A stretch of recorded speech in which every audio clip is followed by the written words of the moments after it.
नमस्कार विद्यार्थी मित्रांनो. आत्तापर्यंत आपण इयत्ता 10वीचे विज्ञान भाग 2 मधील 3 प्रकरणं पाहिले. त्यामध्ये अनुवंशिकता व उत्क्रांती, सजीवांतील जीवनप्रक्रिया भाग 1, सजीवातील जीवनप्रक्रिया भाग 2 याबद्दल आपण माहिती पाहिली. आज आपण आपल्या नवीन प्रकरणाला सुरुवात करतोय. प्रकरण क्रमांक 4 म्हणजे पर्यावरणीय व्यवस्थापन. या पर्यावरणीय व्यवस्थापनामध्ये साधारणतः आपल्याला 5 मुद्द्यांचा अभ्यास करायचा आहे. त्यामध्ये परिसंस्था म्हणजे काय, पर्यावरण व परिसंस्था यांचा संबंध काय आहे, पर्यावरण आणि संवर्धन म्हणजे जपवणूक, संवर्धन, पर्यावरण संवर्धन आणि जैवविविधता, आणि सर्वात शेवटी जैवविविधतेची संवेदनक्षम क्षेत्रे याबद्दल साधारणतः आपल्याला अभ्यास करायचा आहे. आता आपण परिसंस्था म्हणजे काय ते पाहू. जैविक आणि अजैविक घटक तसेच त्यांची परस्परांशी होणारी आंतरक्रिया हे सर्व मिळून परिसंस्था तयार होते. परिसंस्थेत प्रत्येक घटकाची भूमिका महत्त्वाची असते. अन्ननिर्मिती करणाऱ्या वनस्पती उपयुक्त असतात. त्यांना खाणारे हरिण, शेळ्या मेंढ्या, गाई म्हशी, घोडे, उंट असे शाकाहारी प्राणी महत्त्वाचे असतात. या शाकाहारी प्राण्यांची संख्या प्रमाणाबाहेर वाढू न देणारे वाघ, सिंह यासारखे हिंस्र प्राणीसुद्धा तितकेच महत्त्वाचे असतात. निसर्गात आढळणाऱ्या अळ्या, अस्वच्छ ठिकाणी आढळणारे जीवजंतू, वाळवी, शेणातील किडे हे सुद्धा एक प्रकारे निसर्गाचा किंवा परिसंस्थेचा एक प्रकारे स्वच्छता करण्याचं काम करत असतात. पण हे जीव घाणेरडे वाटले तरी अतिशय महत्त्वाचे आहेत. ते मुख्यतः निसर्गाची साफसफाई करतात. म्हणजेच आपल्या भोवती असणाऱ्या या घटकांमुळेच आपले अस्तित्व आहे. यासाठी सर्व घटकांची योग्य ती काळजी आपण घेतली पाहिजे. आता आपण अन्नसाखळी म्हणजे काय ते पाहू. प्रत्येक परिसंस्थेतील उत्पादक, भक्षक आणि मृतोपजीवी यांच्यामध्ये कायमच आंतरक्रिया सुरू असतात. या आंतरक्रियेच्या क्रमाला अन्नसाखळी असे म्हणतात. प्रत्येक साखळीत उत्पादक, प्राथमिक भक्षक, द्वितीय भक्षक, तृतीय भक्षक अशा 4 वा 5हून अधिक कड्या असतात. या कड्या सरळ रेषेतच असतात. आता तुमच्या समोर एक अन्न साखळी दाखवलेली आहे. त्यामध्ये सूर्यप्रकाशाचा वापर करून वनस्पती प्रकाशसंश्लेषण करून अन्न तयार करतात. त्यामुळे त्या हिरव्या वनस्पती उत्पादक ठरतात. हे अन्न नाकतोडा खातो तो प्राथमिक भक्षक आहे. बेडूक द्वितीय भक्षक आहे, कारण तो कीटक खाऊन गुजराण करतो. साप तृतीय भक्षक आहे, तर गरुड सर्वोच्च भक्षक आहे. शेवटचे चित्र विघटक सजीवांचे आहे. त्यात कवक आणि जीवाणू दाखवलेले आहेत. आता आपण परीक्षेच्या दृष्टीनं अतिशय महत्त्वाचा प्रश्न म्हणजे रिकाम्या चौकटी अचूक भरा व पूर्ण झालेला तक्ता पूर्ण करा किंवा ओघवता तक्ता पूर्ण करा अशा प्रकारचा प्रश्न विचारला जाऊ शकतो. आता तुमच्या समोर स्क्रीनवर परिसंस्थेचं एक साधारणतः तक्ता दिलेला आहे. त्यामध्ये परिसंस्थेचे 2 घटक आहेत, अजैविक घटक आणि जैविक घटक. डाव्या बाजूला अजैविक घटकांमध्ये पुढे 2 प्रकार आहेत, भौतिक घटक आणि रासायनिक घटक. भौतिक घटकांमध्ये हवा, पाणी, बाष्प, खनिजे, मृदा व सूर्यप्रकाश आहे. रासायनिक घटकांमध्ये पुढे पोषणद्रव्ये, क्षारता आणि सामू इत्यादी. त्यामध्येच या रासायनिक घटकांमध्येच पुढे असेंद्रिय पदार्थ आणि सेंद्रिय पदार्थ असे 2 प्रकार आहेत. असेंद्रिय पदार्थांमध्ये हायड्रोजन, ऑक्सिजन, नायट्रोजन, कॅल्शियम, लोह, सोडियम, पोटॅशियम इत्यादी आहेत. तर सेंद्रिय पदार्थांमध्ये प्रथिने, कार्बोदके, स्निग्ध पदार्थ आहेत. आता उजव्या बाजूला जर आला आपण तर उजव्या बाजूला जैविक घटक दिलेले आहेत. या जैविक घटकांमध्ये पुन्हा परत 2 प्रकार आहेत. एक आहे स्वयंपोषी आणि दुसरा आहे परपोषी.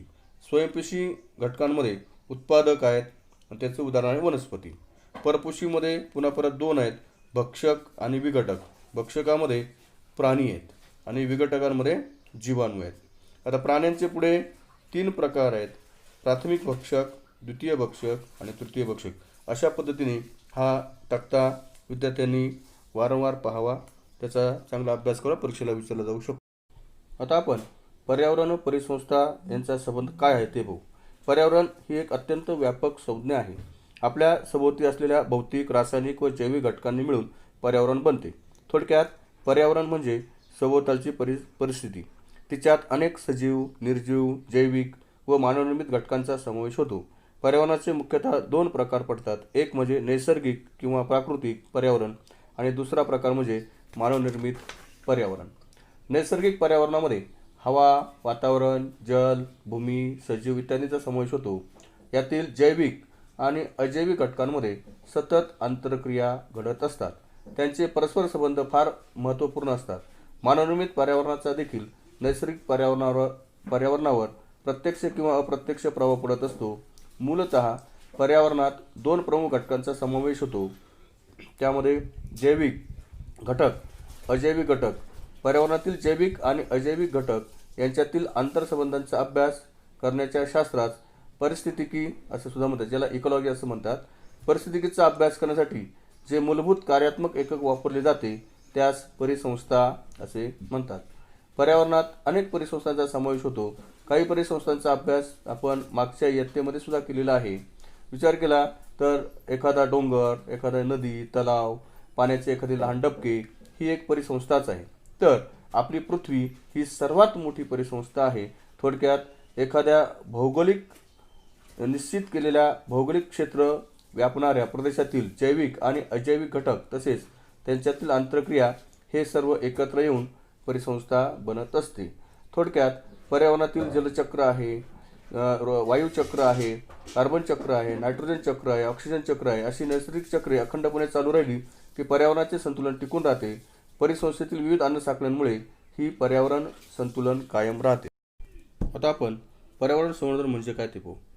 पर्यावरणामध्ये असणारे काही नैसर्गिक घटक आणि काही मानवनिर्मित दूषित घटक जेव्हा पर्यावरणास हानी पोहोचवतात तेव्हा पर्यावरणामध्ये समाविष्ट अनेक घटकांमध्ये असमतोल निर्माण होतो आणि त्यांचा परिणाम हा त्या घटकांच्या, मुख्यत्वे जैविक घटकांच्या अस्तित्वावर होत असतो. आज पृथ्वीवर अनेक नैसर्गिक आणि मानवनिर्मित घटकांचा परिणाम होऊन बऱ्याच पर्यावरणीय समस्या निर्माण झालेल्या आहेत. पर्यावरणातील प्रदूषण ही त्यातील एक प्रमुख समस्या आहे. सर्वसाधारणपणे कोणत्याही वस्तूचे वा कोणत्याही दूषितीकरण म्हणजेच कोणत्याही पदार्थाचे दूषितीकरण म्हणजे त्याचे प्रदूषण होय. पर्यावरणीय प्रदूषण म्हणजे नैसर्गिक घटना अथवा मानवाच्या कृतीमुळे सभोवतालच्या पर्यावरणात झालेला अनावश्यक आणि अस्वीकार्य बदल होय. म्हणजेच हवा, पाणी, जमीन इत्यादींच्या भौतिक, रासायनिक आणि जैविक गुणधर्मांमध्ये तसेच मानव आणि इतर सजीव यांना घातक ठरतील असे प्रत्यक्ष तसेच अप्रत्यक्ष बदल घडून येणे होय. मानवी लोकसंख्येचा विस्फोट, वेगाने होत असलेले औद्योगिकीकरण, नैसर्गिक संसाधनांचा अनिर्बंध वापर, जंगलतोड, अनियोजित नागरिकीकरण इत्यादी कारणे पर्यावरणीय प्रदूषण घडवून आणतात.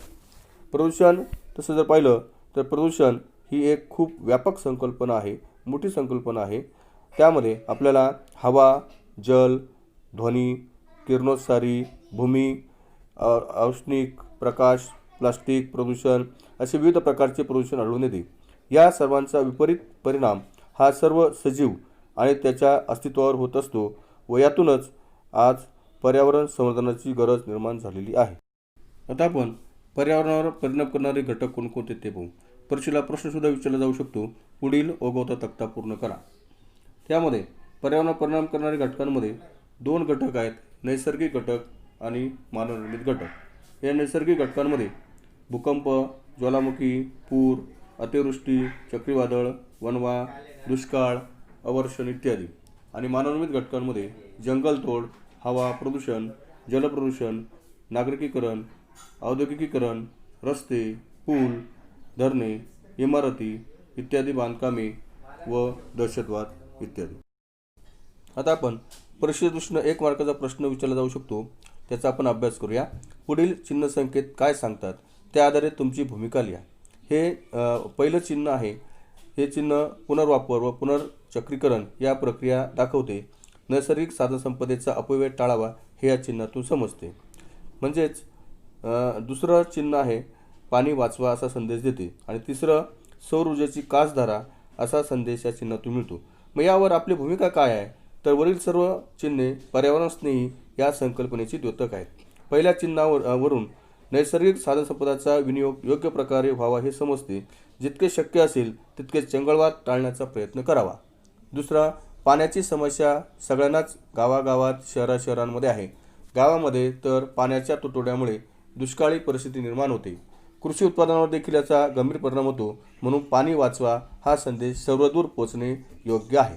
आणि तिसरा आहे, सौर ऊर्जा ही नूतनीकरणीयक्षम ऊर्जा असल्याने आणि आपल्या देशात सूर्यप्रकाश भरपूर असल्याने आपल्याला या पर्यावरणाचा विचार केला पाहिजे. सौर ऊर्जेच्या वापराने आपण प्रदूषणकारी जीवाश्म इंधनाचा वापर टाळू शकतो.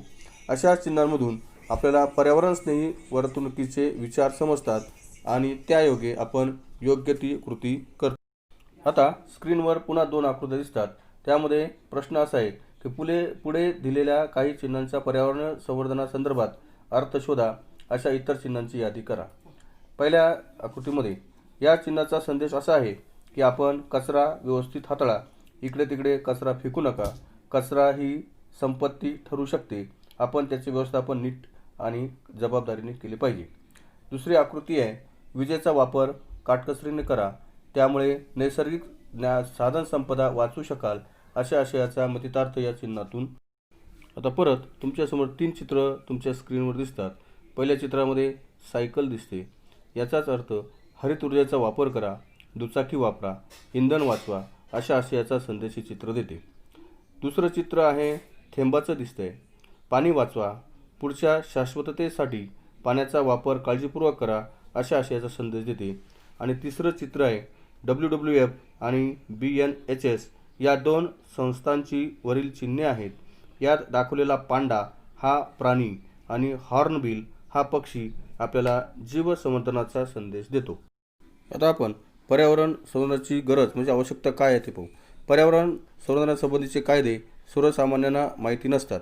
पर्यावरण संवर्धनामध्ये लोकांचा मोठ्या प्रमाणावर सहभाग आवश्यक आहे. पर्यावरण संरक्षण ही एक प्रभावी लोक चळवळ झाली तरच पर्यावरणीय समस्यांना उत्तरे मिळू शकतील. याकरता लहान वयापासून मुलांमध्ये पर्यावरणविषयी माहिती, प्रेम, सकारात्मक दृष्टिकोन ही मूल्ये रुजवली पाहिजेत. तरच उद्याची पिढी पर्यावरणाचे संरक्षण व संवर्धन करणारी असेल. अर्थात हे सर्व साध्य करण्यासाठी शिक्षणाच्या माध्यमातून जनजागृती होणे आवश्यक आहे. आज जगातील सर्व विकसनशील व अविकसित देशांनी पर्यावरणाच्या रक्षणाची जबाबदारी स्वीकारलेली आहे. त्या दृष्टीने त्यांचे प्रयत्न चालू आहेत. या देशांनी पर्यावरण रक्षणाची जबाबदारी आपली धोरणे ही निश्चित केलेली आहेत व त्यासाठी आवश्यक ते कायदेही केलेले आहेत. आता आपण परीक्षेच्या दृष्टीनं महत्त्वाचा प्रश्न आहे, पर्यावरणाच्या आधारे पुढील ओघवता तक्ता पूर्ण करा. यामध्ये 4 ठळक अक्षरामध्ये जे दाखवलेले आहे ते ब्लँक आहेत. तिथे तुम्हाला ते शब्द भरायचे आहेत. आता पर्यावरण संवर्धनाची गरज कशासाठी असते, 2 तुम्हाला दिलेले आहेत ऑलरेडी. निसर्गाचा समतोल टिकवण्यासाठी आणि नैसर्गिक मानवनिर्मित समस्या निराकरणासाठी. आता अजून तुम्हाला 4 भरायचे आहेत. त्यामध्ये पहिला वरती दिसतोय डाव्या बाजूला, प्रदूषणमुक्त हवा, जल आणि भूमी टिकवण्यासाठी. उजव्या बाजूला आहे जैवविविधता संरक्षण आणि संवर्धन करण्यासाठी. त्यानंतर खाली आहे नैसर्गिक साधनसंपदा जपण्यासाठी. आणि सगळ्यात शेवटी आहे भविष्यातल्या पिढ्यांचे जीवन गुणवत्तापूर्वक आणि शाश्वत होण्यासाठी. पर्यावरणीय संवर्धन त्यामध्ये आपली सामाजिक जबाबदारी काय आहे. पर्यावरण आणि मानव यांचा संबंध मानवाच्या अस्तित्वापासूनच आहे. पृथ्वीवर मानवाचे पाऊल तिच्या निर्मितीच्या बऱ्याच कालावधीनंतर पडले. मानवाने पृथ्वीवर वावरत असताना आपली बुद्धिमत्ता, स्मरणशक्ती, कल्पनाशक्ती या गुणांच्या आधारावर इतर सजीवांपेक्षा आपले स्थान महत्त्वपूर्ण ठरवले. आपल्या गुणांच्या आधारावर त्याने निसर्गावर प्रभुत्व स्थापन केले. निसर्गाने मानवाला जी वेगवेगळ्या प्रकारची साधनसंपत्ती दिली त्या साधनसंपत्तीचा त्याने पुरेपूर वापर करून घेतला. सुखी समृद्ध जीवन जगण्याच्या प्रयत्नात तो निसर्गाकडून जेवढे घेता येईल तेवढे घेतच राहिला आणि या प्रक्रियेत नैसर्गिक पर्यावरणाची हानी होण्यास सुरुवात झाली. यातूनच पर्यावरणीय समस्या वाढत गेल्या. यावरून एक गोष्ट लक्षात येते ती म्हणजे आज पर्यावरण समतोलामध्ये मानवाची भूमिका महत्त्वाची आहे. पर्यावरणाचा समतोल बिघडण्याचे काम जर मानवाने केले असेल तर त्याचे रक्षण संवर्धन करण्याचे कामही तोच करू शकतो. बऱ्याचदा आपण करीत असलेली कृती ही पर्यावरणासाठी घातक आहे ही गोष्टच सर्वसामान्य लोकांना माहीत नसते व अजाणतेपणे काही कृती घडत असतात. पर्यावरणमध्ये फुलपाखरे पर्यावरण संतुलनामध्ये काय काम करतात? फुलपाखरे परागीभवन प्रक्रिया घडवून आणतात. त्यामुळे वनस्पतीचे प्रजनन घडून येते. निसर्गात वनस्पतींचे आधिक्य वाढते. फुलपाखरे निसर्गातील अनेक तण वनस्पती खाद्य म्हणून वापरतात. फुलपाखरे काही उपद्रवकारक कीटक भक्ष्य म्हणून खातात. आपल्या रंगीबेरंगी वास्तव्याने परिसराचे सुशोभन करतात. ज्या परिसरात फुलपाखरे आढळतात तेथील पर्यावरण संतुलित असल्याचे मानले जाते. पर्यावरण संवर्धनातील निर्माण केलेले कायदे, त्यामध्ये महत्त्वाचे 2 कायदे आहेत. वन संवर्धन कायदा 1980, याद्वारे वन संरक्षणासाठी वनासाठी आरक्षित जागा इतर कोणत्याही कारणासाठी न वापरण्याची बंधने घालण्यात आली आहेत. उदाहरणार्थ, केंद्र सरकारच्या परवानगीनेच खाणकाम करणे बंधनकारक आहे. या कायद्याचा भंग करण्यास गुन्हेगार ठरवून त्या व्यक्तीस 15 दिवसाच्या कारावासाची शिक्षा ठोठावण्यात आलेली आहे. त्यानंतर दुसरा कायदा आहे पर्यावरण संरक्षक कायदा 1986. प्रदूषणावर नियंत्रण आणणे, पर्यावरणास हानी पोहोचवणाऱ्या व्यक्ती अथवा संस्थांवर कारवाई करणे या उद्देशाने हा कायदा तयार केलेला आहे. या कायद्यानुसार कोणत्याही उद्योगास, कारखान्यास अथवा व्यक्तीस निर्धारित मापदंडापेक्षा अधिक प्रदूषके वातावरणात सोडण्याचा अधिकार नाही. या कायद्यातील नियमांचे व कलमांचे उल्लंघन करणाऱ्या व्यक्तीस 5 वर्षापर्यंतच्या कारावासाची शिक्षा किंवा 1 लाख रुपयापर्यंतच्या आर्थिक दंडाची शिक्षा करण्याची तरतूद आहे. पर्यावरणविषयक कायद्यांची प्रभावी अंमलबजावणी करण्यासाठी राष्ट्रीय हरित न्यायाधिकरणाची स्थापना 2010 मध्ये करण्यात आलेली आहे. वन्यजीव संरक्षण कायदा 1972 नुसार कलम 49 नुसार दुर्मिळ होत चाललेल्या प्राण्यांच्या व्यापारावर पूर्णतः बंदी घालण्यात आली आहे. कलम 49 नुसार वन्य प्राण्यांच्या कातडीपासून किंवा अवयवांपासून बनवलेल्या वस्तूंच्या वापरावर बंदी घालण्यात आलेली आहे. आणि कलम 49 नुसार जर एखाद्या व्यापाऱ्याकडे दुर्मिळ वन्य प्राण्यांच्या वस्तूंचा साठा असेल तर तो त्वरित जाहीर करणे बंधनकारक ठरवण्यात आलेले आहे. आता आपण असेच एका पर्यावरणविषयक काम करणाऱ्या, ज्या कामातून त्याला भारत सरकारकडून पद्मश्री किताबाने सन्मानित करण्यात आलं, अशा एका छोट्याशा आसाम राज्यातील एका आदिवासी भटक्या जमातीतील एका पुरुषाची आपण गोष्ट पाहूया.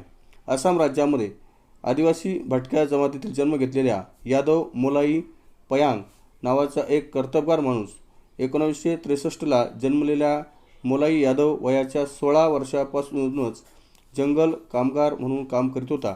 गावाजवळून वाहणाऱ्या ब्रह्मपुत्रा नदीला महापूर आल्याने तेथील असंख्य साप मृत्युमुखी पडले. यावर उपाययोजना म्हणून त्यांनी प्रथम बांबूची केवळ 20 रोपटी लावली. सन 1979 मध्ये सामाजिक वनीकरण विभागाने त्या भागातील 200 हेक्टरवर वनीकरणाचा प्रकल्प सुरू केला होता. याची देखभाल करणारे मोलाई हे सुद्धा इतर जंगल कामगारांसोबतच होते. ही योजना थांबवल्यानंतर सुद्धा मोलाईचे कार्य अविरतपणे सुरू राहिले. झाडे लावणे व त्याची देखभाल करणे हे काम निरंतर चालू ठेवण्याचा परिणाम म्हणजे ज्या परिसरात एकही वृक्ष नव्हता त्या ठिकाणी या माणसाने सुमारे 1360 एकरचे जंगल तयार केले. आज आसाममध्ये जोरहाट येथील कोकिलमुख येथे हे जंगल मोलाईच्या 30 वर्षांच्या अथक प्रयत्नातून निर्माण झाले आहे. या अतुलनीय कामगिरीबद्दल त्यांना भारत सरकारकडून पद्मश्री या प्रतिष्ठेच्या किताबाने सन्मानित करण्यात आले आहे. आज या जंगलाला मोलाई जंगल म्हणून ओळखले जाते. अनेक माणसे मिळून अख्खे जंगल नष्ट करतात, पण एका माणसाने मात्र मनात आणले तर त्याला अख्खे जंगल निर्माण करता येते. आता आपण पर्यावरण संवर्धन आणि जैवविविधता म्हणजे एन्व्हायरमेंटल कॉन्झर्वेशन अँड बायोडायव्हर्सिटी म्हणजे काय ते पाहू. पर्यावरणीय प्रदूषणाचा सर्वात घातक परिणाम हा सजीवांवर होत असतो. सजीवसृष्टी ही अनेक प्रकारचे वनस्पती, प्राणी अशा विविधतेने नटलेली होती, परंतु मानवी विकासाच्या परिणामामुळे ही विविधता नष्ट होत आहे. त्यामध्ये जैवविविधता म्हणजे काय ते पाहू. निसर्गामध्ये असणाऱ्या विविध प्रकारच्या सजीवसृष्टीची समृद्धी म्हणजेच जैवविविधता. ही जैवविविधता अनेक पातळ्यांवरती काम करते. त्यामध्ये जैवविविधतेच्या प्रमुख 3 पातळ्या आहेत. पहिली आनुवंशिक विविधता, दुसरी प्रजातीची विविधता आणि तिसरी परिसंस्थेची विविधता. आनुवंशिक विविधतेमध्ये एकाच जातीतील सजीवांमध्ये आढळणारी विविधता, यात एकाच जातीच्या सजीवांमधील वैयक्तिक व आनुवंशिक फरक अभ्यासला जातो. दुसरी आहे प्रजातीची विविधता. एकाच प्रदेशात एकाच प्रजातीच्या सजीवांमध्ये आढळून येणारी विविधता, उदाहरणार्थ वनस्पती, प्राणी व सूक्ष्मजीव यांचे प्रकार. आणि तिसरी आहे परिसंस्थेची विविधता. प्रत्येक प्रदेशात असलेल्या अनेक परिसंस्था म्हणजे परिसंस्थांची विविधता, उदाहरणार्थ नैसर्गिक विविधता व मानवनिर्मित परिसंस्था ह्या होय. आता आपण देवराई म्हणजेच सॅक्रेड ग्रोव्ह म्हणजे काय ते पाहू. देवराई म्हणजे देवाच्या नावाने राखलेले व पवित्र समजले जाणारे वन म्हणजेच देवराई. देवराई हे समाजाने सांभाळलेले अभयारण्य असते. देवाच्या नावाने राखलेले असल्याने या वनाचे आपोआपच संरक्षण होते. भारताच्या पश्चिम घाटात तसेच संपूर्ण भारतात देवराया आहेत. हे दाट जंगलांचे पुंजके आहेत आणि भारतात 13,000पेक्षा अधिक देवराया नोंदवलेल्या आहेत. जैवविविधतेचे संवर्धन कसे करता येईल? 1. दुर्मिळ जातींच्या सजीवांचे संरक्षण. 2. राष्ट्रीय उद्याने व अभयारण्ये यांची निर्मिती. 3. काही क्षेत्रे राखीव जैव विभाग म्हणून घोषित करणे. 4. विशिष्ट प्रजातीच्या संवर्धनासाठी खास प्रकल्प. 5. प्राणी व वनस्पतींचे संवर्धन करणे. पर्यावरणविषयक कायद्यांचे पालन. आणि शेवटी पारंपरिक ज्ञानाची नोंद. पर्यावरणामध्ये मानवाचे स्थान कोणते आहे? पृथ्वीवर मानवाची उत्क्रांती झाल्यावर त्याने आपल्या बुद्धीच्या जोरावर स्वतःला हवे तसे बदल करायला सुरुवात केली. इतर प्राण्यांच्या तुलनेत मानवाकडे बुद्धी, स्मरणशक्ती आणि कल्पनाशक्ती होती. या गुणांमुळे त्याने इतर सर्व सजीवांना प्रभुत्व प्रस्थापित केले. पृथ्वीवर उपलब्ध असलेल्या साधनसंपत्तीचा त्याने बेसुमार वापर केला. विकासाच्या नावाखाली मानवाने निसर्गाचा विनाशच जास्त केला. त्यामुळे प्रदूषणासारख्या अनेक पर्यावरणीय समस्या वाढत गेल्या. परिसंस्थेचा समतोल बिघडवला गेला. मानवाव्यतिरिक्त दुसरा कोणताही सजीव असे काही करू शकत नाही. हे सजीव निसर्गाचे कायदे मानणारे असतात. त्यामुळे पर्यावरणाचे मानवाचे स्थान महत्त्वाचे ठरते. आता तुमच्या समोर एक तक्ता दिसतोय. त्यामध्ये पर्यावरणात माझी भूमिका काय असेल त्यामध्ये सुरुवात कुठूनही करू शकता तुम्ही. मी टिकवणेपासून सुरुवात करतो. टिकवणे, उपलब्ध साधनसंपत्ती टिकवून ठेवणे. नियंत्रणामध्ये हानी रोखणे, हानी करणारी कृती थांबवणे, मानसिकता बदलणे. पुढे निर्मितीमध्ये पर्यावरणामध्ये हानी झालेल्या घटकांचे पुनरुज्जीवन करणे, नवनिर्माणासाठी प्रयत्न करणे. पुढे आहे प्रसार. प्रसार कोणकोणत्या माध्यमातून केला जातो पर्यावरणाचा? तर पहिला आहे शिक्षण, दुसरं मार्गदर्शन, तिसरं जागृती, 4 अनुकरण, 5 संघटन आणि 6 प्रत्यक्ष सहभाग. पुढचा मुद्दा आहे प्रतिबंध. प्रतिबंधामध्ये काय येतं? तर संभाव्य धोके रोखणे, नवीन कृती कार्यक्रम आखणे, पर्यावरणाला हानी पोचवणारे घटक आणि शेवटी आहे जतन. येथे 1 जे उरले आहे त्याचे जतन करणे. 2 हानी झालेल्या गोष्टींची पुन्हा हानी होऊ नये म्हणून उपाययोजना राबवणे. आणि 3 अज्ञात क्षेत्रे टिकवून ठेवणे. जैवविविधतेची संवेदनक्षम क्षेत्रे. संपूर्ण जगात 34 स्थळांची जैवविविधतेची संवेदनक्षम क्षेत्रे अशी नोंद केली गेली आहे. ही क्षेत्रे एकेकाळी पृथ्वीच्या 15.7% एवढ्या भागावर होती. आज सुमारे 86% संवेदनक्षम क्षेत्रे आधीच नष्ट झाली आहेत. सध्या फक्त 2.3% पृथ्वीच्या पृष्ठभागावर संवेदनक्षम क्षेत्रांचे अखंड अवशेष शिल्लक आहे. यामध्ये 1,50,000 वनस्पतींच्या प्रजाती समाविष्ट आहेत. या एकूण जागतिक स्तरावर 50% एवढ्या आहेत. पश्चिम घाट, आसाममधील मानस अभयारण्य आणि सुंदरबन अभयारण्य ही भारतातील संवेदनक्षम क्षेत्रे आहेत. भारतातील 135 प्राणी प्रजातींपैकी सुमारे 85 प्रजाती ईशान्य प्रदेशातील जंगलात आढळून येतात. पश्चिम घाटात 1,500हून अधिक प्रदेशनिष्ठ वनस्पतींच्या प्रजाती आढळून येतात. जगातील एकूण वनस्पती प्रजातींपैकी सुमारे 50,000 वनस्पती प्रजाती प्रदेशनिष्ठ आहेत. आता आपण धोक्यात आलेली देशातील 3 वारसास्थळे पाहूया. गुजरात, महाराष्ट्र, गोवा, कर्नाटक, तामिळनाडू व केरळ या 5 राज्यांत व्याप्ती असलेला पश्चिम घाट हा खाण उद्योग व नैसर्गिक वायूंच्या शोधासाठी सुरू असलेल्या कामांमुळे धोक्यात आला आहे. तेथील आशियाई सिंह व रानगवे यांचे अधिवास धोक्यात येत आहेत. आसाममधील मानस अभयारण्यास धरणे व पाण्याचा होत असलेला बेसुमार वापर यांचा फटका बसलेला आहे. तेथील वाघ व एकशिंगी गेंडा यांना धोका उत्पन्न झाला आहे. पश्चिम बंगालमधील सुंदरबन अभयारण्य हे वाघांसाठी राखीव आहे, पण धरणे, वृक्षतोड, अतिरिक्त मासेमारी व त्यासाठी खोदलेले चर यांमुळे तेथील वाघ व पर्यावरणासमोर मोठे आव्हान उभे राहिले आहे. आता आपण प्रकरणाच्या शेवटच्या भागाकडे म्हणजेच धोक्यात आलेल्या प्रजातींचे वर्गीकरण कसे करतात ते पाहूया. त्यामध्ये पहिला भाग आहे संकटग्रस्त प्रजाती. या प्रजातींची संख्या अत्यंत कमी उरलेली असते किंवा त्यांचा अधिवास इतका संकुचित झालेला असतो की विशेष उपाययोजना न केल्यास नजीकच्या काळात या प्रजाती नष्ट होऊ शकतात. उदाहरणार्थ तुमच्या स्क्रीनवर सुद्धा दिसते लायन टेल्ड वानर, तनमोर. दुसरा दुर्मिळ प्रजाती. या प्रजातींची संख्या बरीच कमी असते. या प्रजाती स्थानविशिष्ट असल्याने जलद गतीने नामशेष होऊ शकतात. उदाहरणार्थ रेड पांडा, याचंही चित्र तुमच्या समोर दिसते तुम्हाला.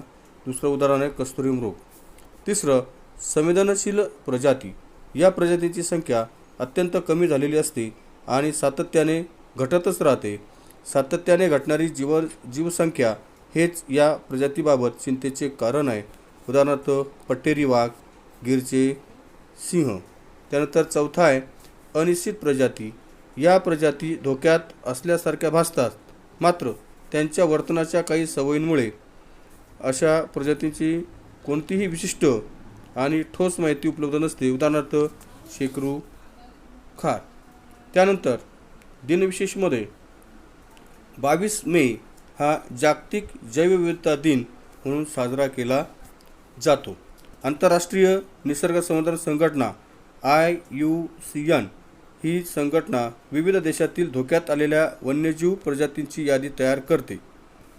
त्यानंतर हे नेहमी लक्षात ठेवूया आपण, वृक्ष नाश म्हणजेच सर्वनाश. राखावया पर्यावरण, करू चला वनीकरण. वनश्री हीच धनश्री. पर्यावरण रक्षण हेच मूल्य शिक्षण. कागदाची काटकसर म्हणजे वृक्षतोडीला आवर. पर्यावरण रक्षणाची धराकास तरच होईल मानवाचा विकास. आरोग्याची गुरुकिल्ली शुद्ध हवा, शुद्ध पाणी. त्यानंतर जागतिक वन्यजीव निधी WWF या संघटनेने 2008 साली एक अहवाल प्रकाशित केला. त्यानुसार गेल्या 35 वर्षांमध्ये म्हणजेच 1975 ते 2005 मध्ये जगातील प्राण्यांच्या सर्वसाधारणपणे 30% प्रजाती नष्ट झाल्या आहेत. आणि असे सुरू राहिले तर उद्या भविष्यात काय होईल याचा तुम्ही विचार करा. आता आपण या प्रकरणाचा धावता आढावा घेऊया. या प्रकरणामध्ये आपण परिसंस्था म्हणजे काय ते पाहिलं. पर्यावरण व परिसंस्था यांचा संबंध, पर्यावरण संवर्धन आणि जैवविविधता, जैवविविधतेची संवेदनक्षम क्षेत्रे कोणती, त्यानंतर दुर्मिळ होत चाललेल्या प्रजाती कोणत्या याबद्दल तसेच या प्रकरणामध्ये परिसंस्था, त्यानंतर परिसंस्थेचे वेगवेगळे घटक, जैविक घटक, अजैविक घटक, परिस्थितिकी म्हणजे काय, पर्यावरण संवर्धनाची गरज, त्यानंतर पर्यावरण संवर्धन आपली सामाजिक जबाबदारी, त्यानंतर पर्यावरण संवर्धनातील निर्माण केलेले कायदे, त्यानंतर त्या पद्मश्री सन्मानित केलेल्या माणसाची गोष्ट पाहिली. पर्यावरण संवर्धन आणि जैवविविधता, त्यामध्ये देवराई आहे. त्यानंतर दुर्मिळ होत चाललेल्या प्रजाती आहेत. जैवविविधतेच्या 3 पातळ्या आहेत. त्यानंतर पर्यावरणात माझी भूमिका नेमकी काय आहे, मानव म्हणून मी पर्यावरण संवर्धनासाठी कोणती भूमिका पार पाडू शकतो. त्यानंतर जैवविविधतेची संवेदनक्षम क्षेत्रे कोणती, धोक्यात आलेली देशातील 3 वारसा स्थळे कोणती, धोक्यात आलेल्या प्रजातींचे वर्गीकरण, त्यामध्ये संकटग्रस्त प्रजाती आहेत, दुर्मिळ प्रजाती, संवेदनशील प्रजाती, अनिश्चित प्रजाती. आणि हे लक्षात ठेवूया म्हणजेच काही पर्यावरणविषयक काही महत्त्वाची घोषवाक्य आपण पाहिली. तर हा होता साधारणतः या प्रकारचा धावता आढावा. त्यानंतर यामध्ये एका मार्काचे काही प्रश्न आहेत, काही ओघवते तक्ते पूर्ण करा आहेत, जसे मी प्रकरण चालू असताना मी सांगितलं. तर अशा अनेक प्रकारे प्रश्न विचारले जाऊ शकतात. त्यामध्ये अन्न साखळ्या आहेत, त्यानंतर आपत्ती व्यवस्थापन आहे. तर अशा वेगळ्या भागांचा आपण सखोलपणे अभ्यास केला. याखालील स्वाध्याय तुम्ही वहीमध्ये सोडवावेत. धन्यवाद.